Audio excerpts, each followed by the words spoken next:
Hi, everybody. We're Team 14, and we're going to be talking about the innate immune system. The innate immune system is one of the two immune system branches and provides non-specific, non-adaptive protection against all foreign materials that enter or interact with the body.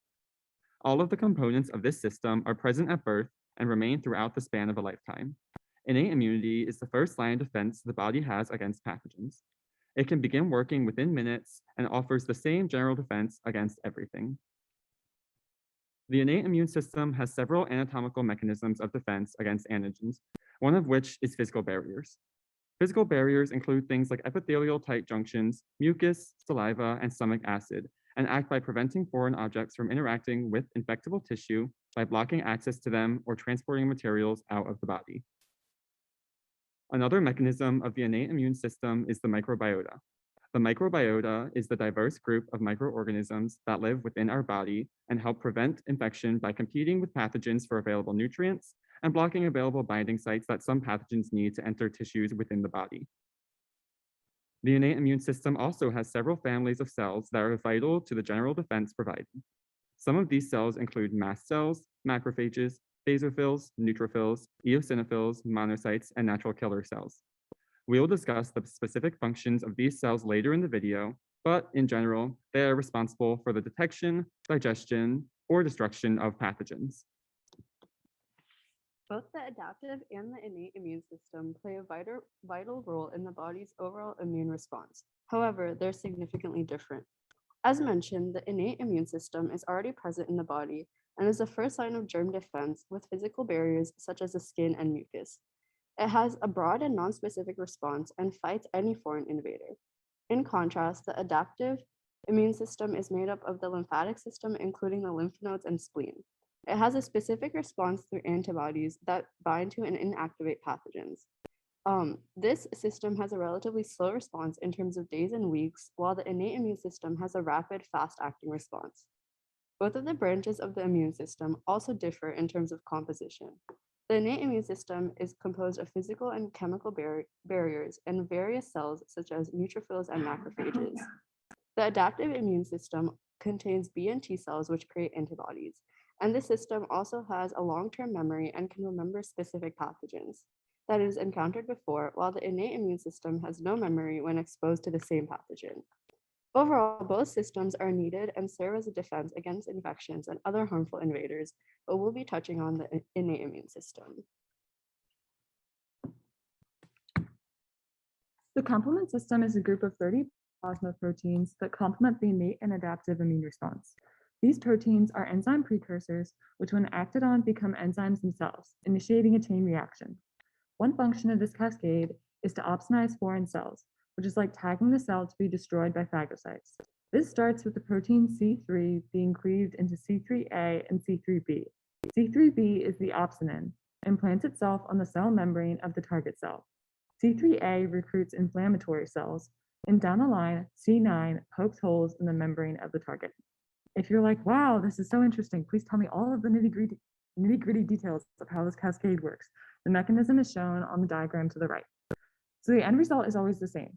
Foreign cells are tagged to be destroyed, other immune cells are recruited to the site of infection, and holes are poked in the membrane of the foreign cell. But there are actually 3 pathways of arriving at the first step, tagging the cell with C3b. This can get a little dry, so I'm presenting the 3 mechanisms as types of crazy ex-girlfriends. The alternative pathway is a little hyperactive. At low levels, it is on all the time, surveilling with constant vigilance. The lectin pathway is a little slower.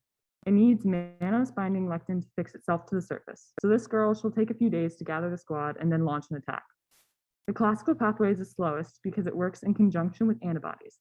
This girlfriend is in the revenge game for the long haul. Without the adaptive immune system, the human body is unable to recognize specific epitopes on pathogens.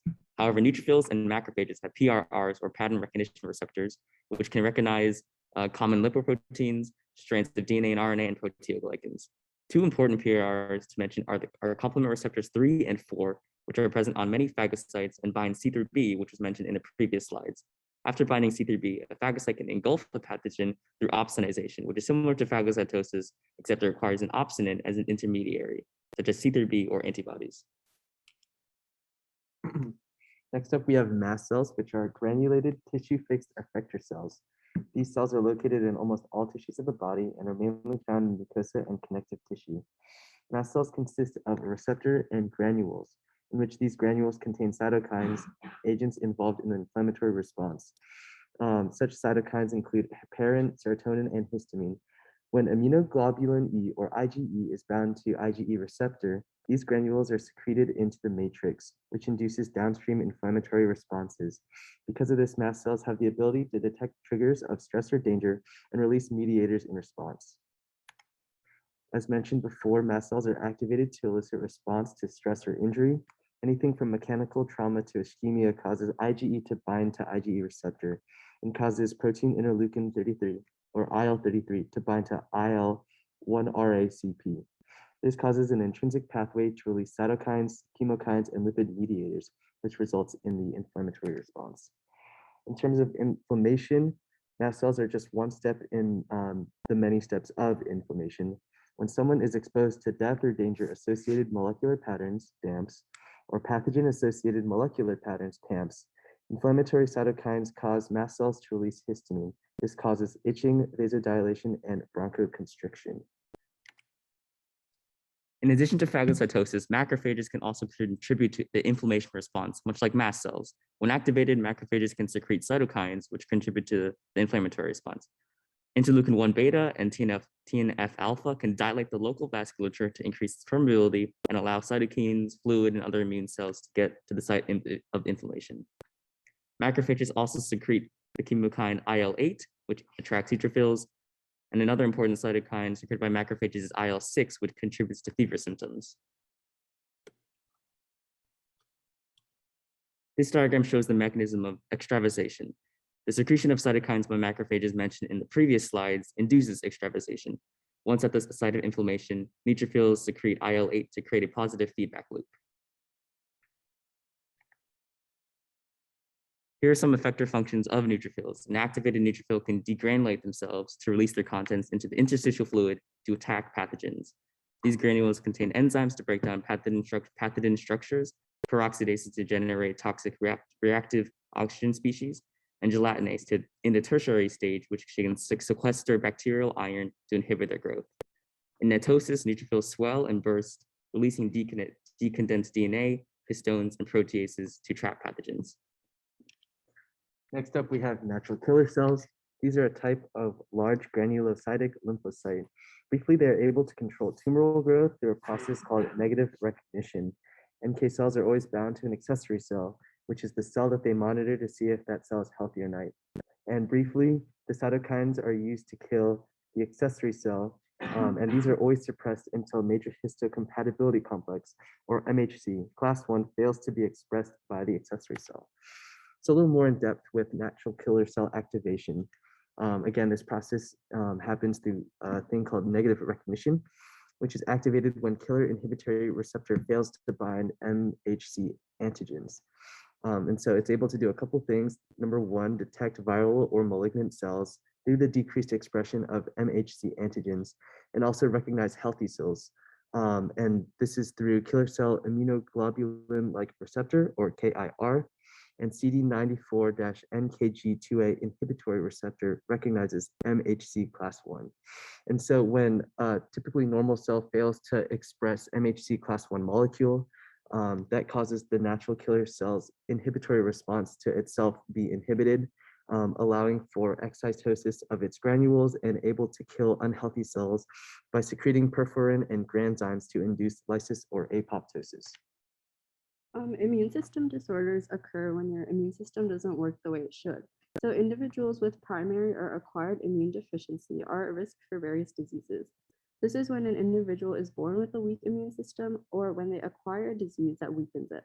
Some examples of this include SCID, an immune deficiency present at birth that causes children to be missing important white blood cells. This puts them at risk for various infections, and these individuals often have to be in isolation. Acquired immune deficiencies occur through diseases like cancer, whose treatments temporarily weaken the immune system. For example, chemotherapy can injure cells in the skin, which makes it easier for germs to enter the body. Individuals born with certain genes have overactive immune systems that causes a reaction to substances in the environment known as allergens that are normally harmless. This results in allergic reactions and conditions like asthma. Lastly, in autoimmune diseases, the body attacks normal healthy tissues. The causes are generally unknown, but are thought to be a mix of various factors. And some common autoimmune diseases include type 1 diabetes and lupus. Another disease is anaphylaxis, which is an acute severe systemic hypersensitivity reaction from excessive mast cell activation. This is a syndrome in which the immune system releases a cytokine storm due to an irritant that is strong enough. This results in shock, decreased blood pressure, and bronchoconstriction. And so the treatment for this is an epinephrine injection, which directly reverses all of the effects due to anaphylaxis, causing vasoconstriction, bronchodilation, and a reverse allergic reaction in total. These are references, and thanks for listening to our presentation.